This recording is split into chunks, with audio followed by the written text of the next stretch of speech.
vamos a hablar sobre un tema que preocupa a muchas personas, a muchos padres, a muchas madres, y se trata del tema de la educación. ¿Qué vamos a hacer con la actual situación, con la educación de nuestros hijos y a nivel general? Como bien reseña un artículo publicado en el diario Acento por las reputadas educadoras Margarita Heinzen y Rosa María Cruz, a poco más de un mes para iniciar el próximo año escolar, muchos padres, estudiantes, educadores y equipos directivos de centros educativos estamos preocupados ante la incertidumbre sobre la modalidad que se va a implementar. No está claro el panorama y es necesaria una transformación del sistema educativo ante la situación global. Y para hablar de este tema nos acompaña los retos, los desafíos de la educación virtual en nuestro país. Es un placer recibir a Margarita Heinz y a Rosa María Cruz. Bienvenidas las dos, qué bueno que están con nosotros. Gracias por la invitación. Definitivamente que sí, lo que sucedió al finalizar el año escolar pasado fue lo que se llama una enseñanza de emergencia a distancia. Así mismo, ese es el término.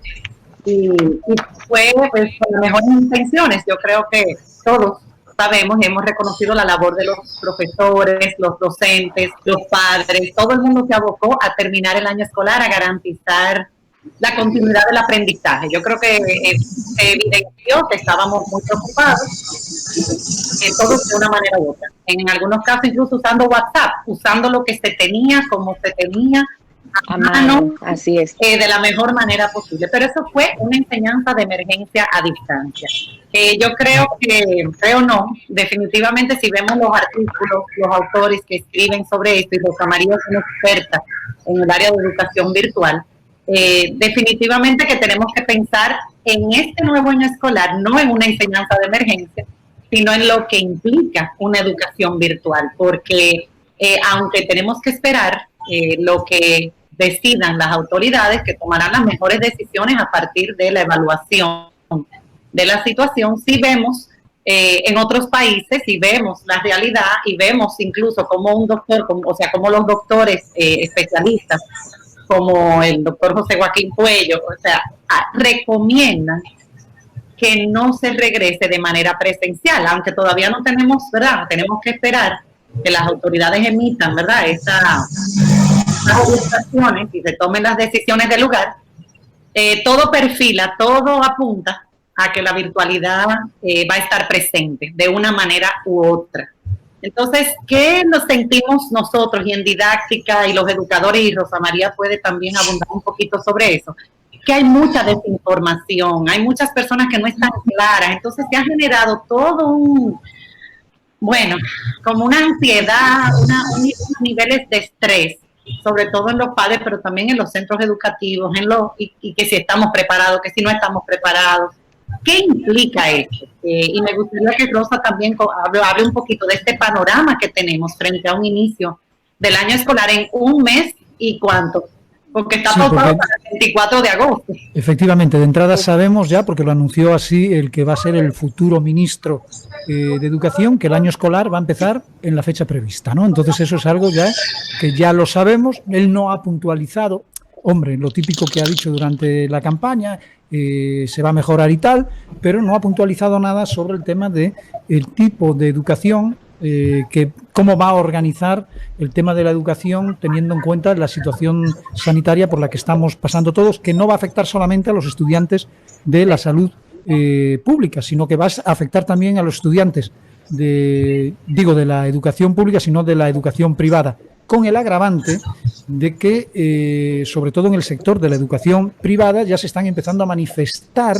quejas y preocupación por parte de los padres de cómo es posible que se mantengan las tarifas y en algunos casos aumenten, quizá no en el 20% como era acostumbrado, sino en un 10%, por unas clases que no van a ser presenciales, donde no hay gastos, etcétera, etcétera, etcétera, etcétera, ¿no? Entonces, es interesante el cambio al que nos vamos a ver abocados en todos los aspectos. Cambio de políticas de educación, cambio en la forma de educar y cambio en la forma del negocio de la educación en nuestro país, ¿no?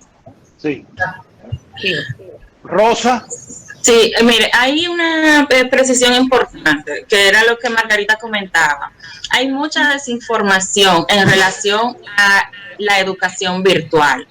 Y algo que yo siempre he tratado de expresar es que debemos distinguir. Educación virtual no es lo mismo que usar tecnología como apoyo de la docencia, que fue lo que se utilizó, lo que Margarita decía, una educación emergente, de emergencia, en un momento determinado.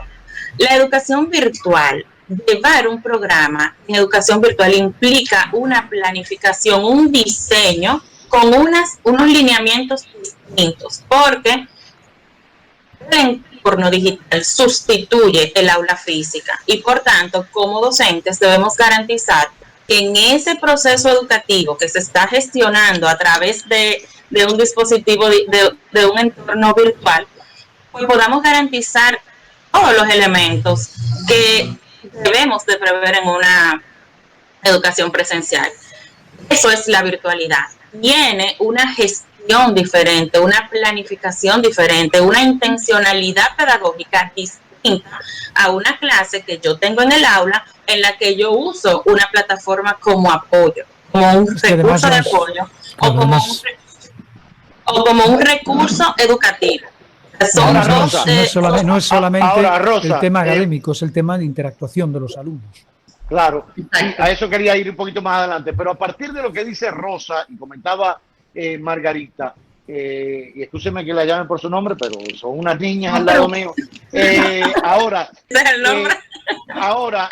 ¿qué garantías hay de que pueda ser diferente el 24 de agosto si a un mes, hoy 16 de julio, todavía no está definido si vamos a las aulas o vamos a enseñar o a educar desde la virtualidad? O sea, ¿volveremos a implementar otro proceso emergente? Porque ¿en qué tiempo se puede organizar una virtualidad como Dios manda? No es utilizar una plataforma, Zoom y eso, y pongan la carita ahí los niños y vamos a aplaudir y esto. Exactamente. Yo creo que volveremos el 24 de agosto a la emergencia de la virtualidad porque estamos retrasando una decisión que no sé qué cuesta tomarla en este momento para que colegios y escuelas públicas, sobre todo las escuelas públicas que quizás tengan menos herramientas o los alumnos o las familias tengan menos condiciones que las familias de niños en colegios privados, puedan garantizar todo el instrumental para una educación virtual. ¿Qué opinión tienen ustedes? El llamado es para tener conciencia de que vamos de nuevo a la emergencia, para presionar, porque tenemos tiempo en los 45 días que nos restan para preparar algo con un poquito mayor de calidad a la que vivimos en la emergencia pasada. Y yo creo que lo primero es que debemos calmarnos. O sea, lo primero es que debemos un poco como entender esto, porque al no entenderlo, se genera ansiedad, pero podemos hacer están evaluando todas las implicaciones, porque esto va más allá de la escuela. O sea, esto conlleva un cambio en todos los sentidos, un cambio en la estructura y la organización familiar, en los roles, un cambio en la escuela, un cambio en todos los servicios que también se vinculan a la escuela, a los mismo estudiante también.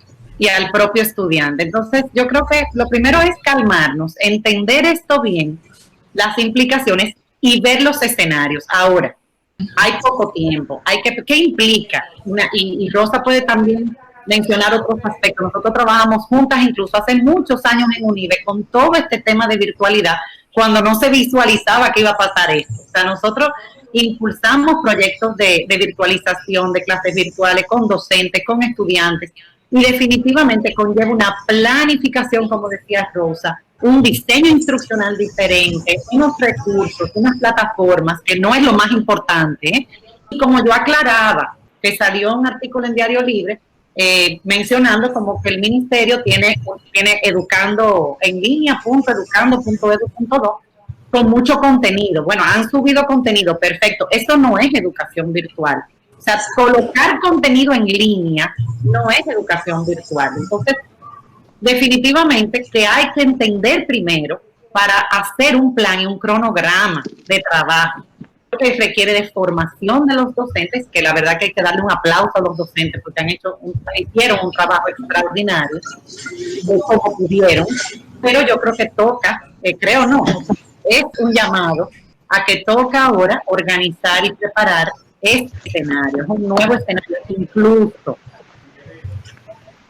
nosotros hemos estado haciendo esta webinar con escuelas, hay lo que se llama la enseñanza híbrida, el aula híbrida. Nosotros vamos a tener estudiantes en la escuela, ponte tú, en el caso de que nos vayamos abriendo la presencialidad, con un componente presencial, pero hay estudiantes que están corriendo un riesgo o que podrían estar enfermos o que no pueden estar presencialmente y hay que darle el servicio. La educación es un derecho.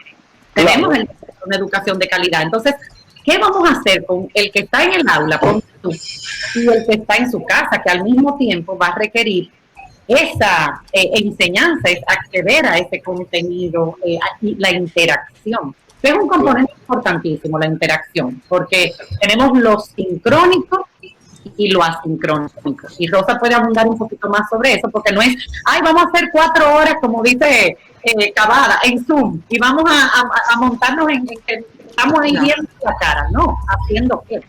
¿Cómo es, Rosa? ¿Cómo es eso, Rosa? ¿Qué es lo sincrónico y asincrónico? Porque ahí ahora sí me quedé loco. Bueno, pues le cuento. Los encuentros sincrónicos son los encuentros que se dan en tiempo real. Son las videollamadas que se pueden hacer a través de diversas plataformas. Las actividades asincrónicas son aquellas que se suben a la plataforma que el estudiante las realiza en cualquier momento durante un periodo determinado, la envía. Y ya luego, por esa misma vía, pues los docentes les retroalimentan. Es importante lo que Margarita decía.